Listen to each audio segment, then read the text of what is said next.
آپ صلی اللہ تعالیٰ علیہ وسلم نے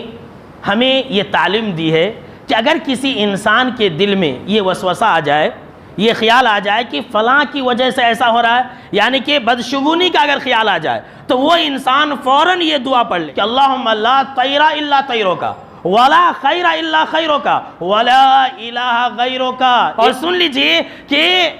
بدشگونی ہو، نحوست ہو، دنوں کو اچھا یا برا سمجھنا ہو، یہ وہی لوگ کرتے ہیں جن کے عقیدے میں خرابی ہوتی ہے۔